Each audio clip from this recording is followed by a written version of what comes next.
कुछ लोगों की क्वेरी थी कि सर्दी कितनी होती है मतलब ठंड कितनी होती है और स्लीपिंग बैग लेके जाना ज़रूरी है क्या? तो मैं खुद स्लीपिंग बैग लेके गई थी 5 डिग्री तक चीज़ों जो गर्म रखती है और काफ़ी बार इतनी ठंड रहती थी कि उस स्लीपिंग बैग पे भी एक आश्रम का ब्लैंकेट लो तो ठंड नहीं लगती थी। लेकिन मैं निकली थी दिसंबर 16 को तो ऑलमोस्ट ख़त्म होने आया था ठंड ऐसे नहीं बोल सकते ख़त्म होने आया था क्योंकि कभी भी बढ़ जाती है ठंड और कभी भी कम हो जाती है। लेकिन नवंबर अगर आप अक्टूबर-नवंबर की बात करें तो ऑलमोस्ट 7-8 डिग्री के नीचे भी चला जाता है। आश्रम भी नई मैया के किनारे होते हैं और हम भी मैया के किनारे चलते हैं। तो एक साढ़े 7 बजे की शाम के साढ़े 7 बजे की ठंड बाद एकदम से ठंड बढ़ जाती है। आश्रमों में ऑलमोस्ट सारे आश्रमों में ब्लैंकेट्स मिलती है। प्लस आपकी ब्लैंकेट ऐसे आप 2-2 भी अगर लेना चाहो तो ले सकते हो। अ, मैंने बहुत ज़्यादा नहीं लेकिन कुछ-कुछ जगह पे 1-2 बार ब्लैंकेट ली हुई है स्लीपिंग बैग के साथ। लेकिन स्लीपिंग बैग ठंड के दिनों में ज़रूरी है। ऑलमोस्ट हमें जनवरी 15 के बाद थोड़ी ठंड कम होने लगी थी। आप जब सुबह जाते हो नहाने मैया का पानी जो रहता है ठंडा रहता है मतलब बर्फ़ जैसे पानी में या फिर आश्रमों में जो टंकी का पानी भरा हुआ रहता है ना रात भर में जो टंकी में रहता है वो सुबह बहुत ठंडा लगता है बहुत बहुत बहुत ठंडा बर्फ़ जैसा ठंडा। तो ऑब्वियसली आप नहाने के लिए जो पानी लेते हो वो आधे अपनी जो बाल्टी होती है उसके आधे से आधा उतने में मतलब 5-6 मग डालो पूरा खुद को गीला करो और निकलो बाहर। ये होता है। बाकी काफ़ी जगह ठंड लगती है। अमरकंटक में कभी भी बारिश होती है, ओले गिरते हैं, बर्फ़ गिरती है। तो जबलपुर जाओ आप, तो जबलपुर में काफ़ी ठंड रहती है। मेरे साथ ऐसे हो रहा था कि मेरे आगे जो 7-8 दिन पहले थे ना, उनको बहुत ठंड लगती थी और मुझे नहीं लगती थी, मतलब तब तक कम हो जाती थी। जबलपुर में एक दिन हम मैया के किनारे रुके थे, आई थिंक छतरपुर के थोड़ा आगे बरमान घाट के थोड़ा पहले, उस दिन बहुत ठंड थी। मतलब मैंने स्लीपिंग बैग पे ब्लैंकेट लिया था। दूसरा था एक और अमरकंटक पहुँचे थे। अमरकंटक में तो इतनी भी मतलब मैं बची रही कि एक स मैंने शायद पहले बताया होगा कि एक साइड में ना बहुत काले-काले बादल दिख रहे हैं, बिजलियाँ चमक रही है और बादल गरज रहे हैं और मैं जहाँ पे मैं और मेरे साथ जो चल रहे थे, ऐसे थोड़ा-सा बूंदा-बांदी चल रहा है। हम रुकते थे, बारिश रुक जाती थी। फिर हम चलते थे और उस वक़्त क्या करते हैं ना गाँव वाले आपको रुकाते हैं क्योंकि अमरकंटक में कभी भी ओले पड़ सकते हैं और वहाँ पे जगह ही नहीं है छुपने के लिए या फिर पेड़ के नीचे रहने के लिए। इतने पेड़ वैसे क्योंकि मैया का किनारा है, तो वैसा कुछ नहीं है। तो अमरकंटक में एक दिन मतलब जिस दिन हम रुके थे कपिलधारा में, उस दिन थी लेकिन ऐसा था कि जो आश्रम था ना वो पतरे का था। तो अंदर तो नहीं लग रही थी लेकिन आप बाहर निकलो तो आप ऐसे-ऐसे कर रहे थे। लेकिन हमने जब सुबह शाम को आराम से थोड़ा स्टार्ट किया था, बहुत जल्दी नहीं लेकिन इतनी नहीं होती है मतलब हमको काफ़ी जगह लगी ही नहीं है। बारिश का तो ऐसा था कि हम काफ़ी ऐसे ये आ गया है पूरे बादल काले-काले दिख रहे हैं। हम आश्रम में गए और आधे 1 घंटे में धुआँधार आंधी-तूफ़ान। लेकिन मतलब कृपा थी इतनी साईं बाबा की, मैया की, मेरी सारी जो दिव्य शक्तियाँ थी मेरे साथ उनकी, तो मैं हमेशा हर जगह बचती रही। हम सिर्फ़ एक नून खान करके एक जगह है, आई थिंक मैंने बताया कि नहीं बताया पता नहीं थोड़ा अमरकंटक के मतलब एकदम भी नीचे पहुँचते हम, उसके पहले एक 250 किलोमीटर पहले होगी। तो नून खान जो आता है तब तो हम आधा किलोमीटर आंधी में चले थे। उस वक़्त हुआ ऐसे था कि नून खान के आश्रम में हम लोग रुके थे और हम जस्ट चल दिए कि आगे चलते हैं। और आगे चलते वक़्त क्या हुआ कि एक एक जगह हम जैसे एक रुके, एक छोटा-सा ना रोड के साइड में एकदम छोटे-छोटे मंदिर होते हैं ना मतलब एकदम चेयर या कुर्सी या उसके से थोड़े बड़े ऐसे मंदिर होते हैं और नीचे ना कुंड था एक छोटा-सा और वहाँ पे शिव जी की पिंडी वगैरह थी। तो कुछ लोग वहाँ पे गए और मैं बैठी थी रोड पे तो रोड को टच होके जो मंदिर था, तो मेरे दूसरे साथ वाले थे वो उन्होंने बोला आके दर्शन लो। मैंने बोला हाँ, यहाँ से ही दर्शन लिया मैंने, थक गई थी मैं बहुत। तो मैंने बोला नहीं ठीक है ये वो।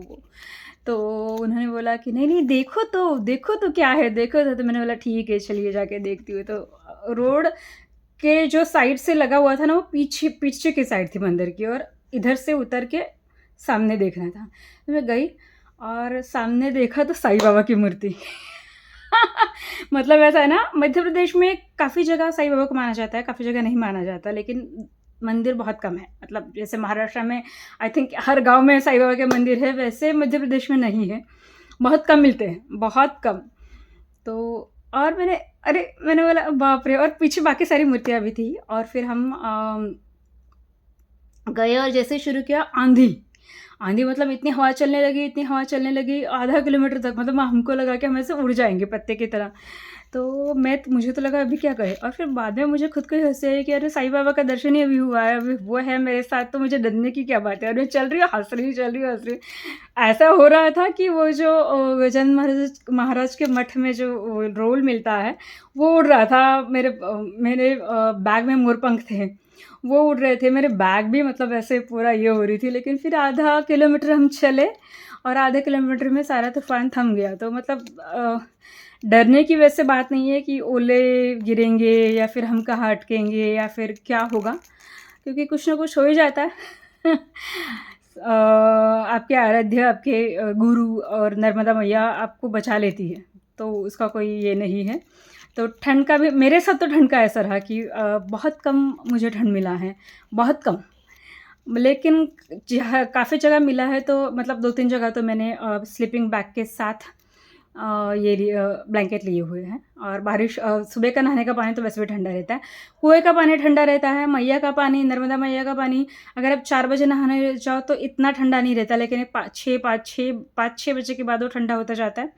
और जो हम शुरुआत करते हैं तो काफ़ी जगह हमें हीटर का पानी मिलता है। एक 7-8 5-6 दिन तो गर्म पानी की सुविधा होती है काफ़ी आश्रमों में। और मोस्ट ऑफ तो आपको मिलता है हैंड पंप का पानी, बोरवेल, वो सबसे सही रहता है। वो मतलब उबदार जिसे बोलते हैं मराठी में, गरम, वैसा रहता है, गुनगुना टाइप्स, वो ठंडा नहीं रहता है। तो हम मोस्ट ऑफ ढूँढते थे कि हैंड पंप कहाँ मिलेगा जहाँ से हम नहाएँ।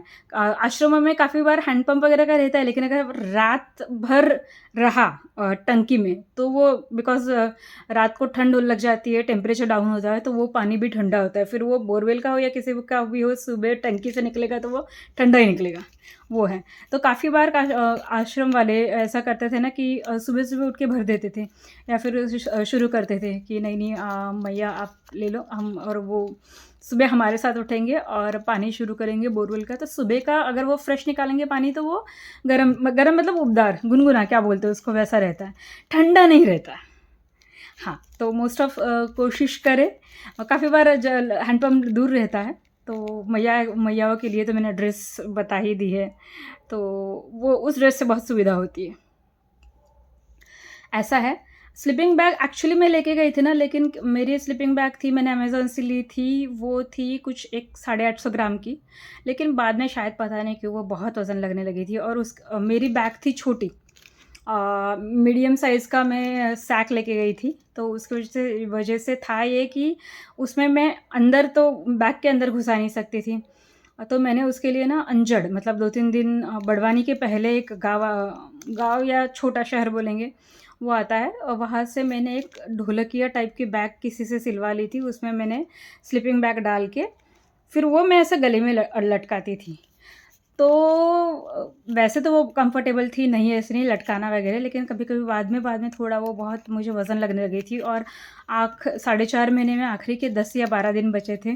तो इतनी वज़न लगने लग गई, इतनी वज़न लगने लग गई ना, मतलब काफ़ी सारा सामान निकालने के बाद भी वो बहुत वज़न लगने लगी, तो ये पूरा मेरा दुखने लगा कि और मेरी चाल बहुत स्लो हो गई। तो मैंने आखिर में किसी को दे दी वो, कि ले लो भैया नहीं चाहिए।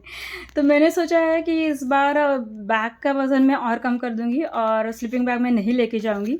तो उसके लिए मैंने ना एक जुगाड़ निकाला है। मतलब इस बार मतलब अभी मेरा नेक्स्ट सेकंड परिक्रमा दूसरी परिक्रमा जब हो ना हो, लेकिन मैं तैयारी कर रही हूँ कि टाइम पे मुझे भागम-दौड़ी ना करनी पड़े। बाकी तो सबकी इच्छा, मुझे कब निकलना है, जैसी आज्ञा हो मैं निकलूँगी। अब कब है ये मुझे पता नहीं है। तो मैंने ना एक जुगाड़ करके रखा है कि ना हमारे यहाँ पे काफ़ी हार्डवेयर की दुकानें हैं, तो मैंने पहले सोचा कि वो टारपोलिन मिलती है जो हम रूफ़ को छत पे लगाते हैं तो टपकता नहीं है पानी। तो ऐसी दुकानें हैं हमारे पास, वहाँ पे मिलती है। तो मैं गई और मैंने उनको पूछा कि मुझे इस कारण चाहिए और ये हल्का होगा, बिकॉज़ टारपोलिन थोड़ा हल्का होता है। तो हमारे मेरे पहचान वालों की ही एक दुकान है, उन्होंने बोला टारपोलिन हल्का होता है लेकिन इससे एक हेवी ड्यूटी है, आप देख लो कैसा है होगा करके। तो ना वो केले पकाने के लिए कुछ एक प्लास्टिक प्लास्टिक मिक्स्ड होता है, मतलब आई थिंक उस वो फैब्रिक पे कोटिंग रहता है प्लास्टिक का। तो ऐसा शीट है, आप देखो बहुत हेवी ड्यूटी रहता है और बहुत गर्म रहती है उसमें। थोड़ा तो मैंने कुछ ये इस प्रकार का यहाँ पे इसको ना वो उसने बताया रबर टारपोलिन ऐसे करके कुछ बताया, या रबर शीट ऐसे, तो ये ऐसा है। तो मैंने क्या किया, ये 2.5 मीटर लिया और इसको अपनी जो चद्दर रहती है उसके नाप का काट दिया। थोड़ा-सा कड़क है लेकिन मुझे लगता है ये ना ज़्यादा हम इस्तेमाल करेंगे तो नरम हो जाएगा। और ये जो सोने के लिए जो स्पॉन्ज का रोल मिलता है ना, उसके अंदर भी रोल हो जाएगा। ये है, और ये इसका डायरेक्ट कांटेक्ट ना हो तो इसके लिए मैं इसके नीचे आई थिंक सोच रही हूँ कि जो गरम धोती का कपड़ा मिलता है ना, धोती का जो प्योर कॉटन का बहुत पतला सा कपड़ा मिलता है जो गरम रहता है, वो लूँगी तो मतलब इसका मेरा डायरेक्ट कांटेक्ट भी नहीं होगा करके, और ये वो ऊपर ही ऊपर रहेगा कि मुझे ठंड ना लगे। और अगर नहीं ठंड लगे तो वैसे ही यूज़ करूँगी, लेकिन मेरे लिए इतना वज़न ले जाना, मतलब इस बार मुझे बहुत वज़न लगा, मुझे नहीं, काफ़ी लोगों को, मतलब काफ़ी हम लोग चल रहे थे ना, उन सबको ही वज़न लग रहा था। बहुत कम लोग थे उनके पास बहुत हल्का वज़न था। तो मुझे ऐसा लगता कि मेरे पास बहुत ज़्यादा वज़न था, तो अगर दूसरी परिक्रमा हुई तो उसमें बहुत काट-छाँट मैं करने वाली हूँ। लेकिन आपको लगता है कि आपको लेके जाना है तो स्लीपिंग बैग ज़रूर लेके जाइए, बहुत काम की चीज़ है। 5 डिग्री के नीचे मतलब 5 डिग्री तक जो गरम रखे, या उससे भी अच्छी सुविधा हो। मैंने जो ली थी वो अमेज़न की थी, कुछ 1200 रुपए की आई थी। एक भैया ने ली थी, वो आई थिंक केचुआ की थी या ऐसे कुछ थी, वो थी कुछ 2000 की। उनकी ज़्यादा छोटी थी, 700 ग्राम थी शायद, ऐसा कुछ था। तो आप ज़रूर लेके जाइए, बहुत काम आता है।